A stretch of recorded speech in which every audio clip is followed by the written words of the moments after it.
شروع اللہ کے نام سے جو نہایت مہربان اور بے حد رحم والا ہے۔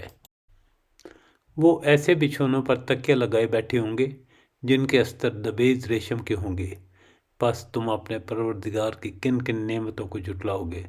دونوں باغوں کے تیار پھل ان کے بہت ہی نزدیک ہوں گے، پس تم اپنے پروردگار کی کن کن نعمتوں کو جھٹلاؤ گے۔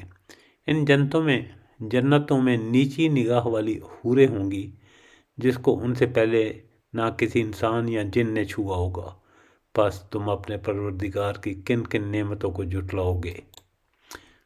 وہ حوریں ایسی ہوں گی جیسے یاقوت اور مرجان، پس تم اپنے پروردگار کی کن کن نعمتوں کو جھٹلاؤ گے۔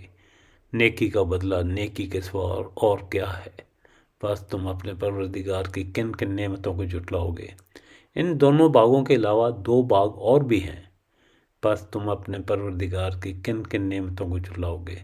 دونوں گہرے سبز سیاہی مائل، پس تم اپنے پروردگار کی کن کن نعمتوں کو جھٹلاؤ گے۔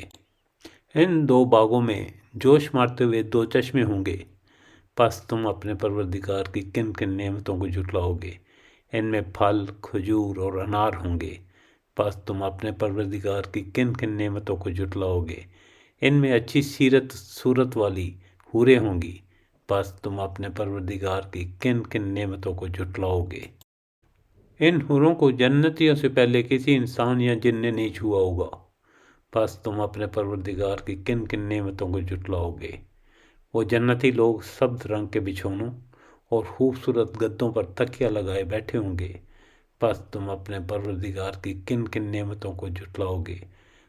برکت ہے تمہارے پروردگار کا نام جو بڑی عظمت اور کرامت والا ہے۔ بسم اللہ اول و آخر، شکر الحمدللہ رب العالمین۔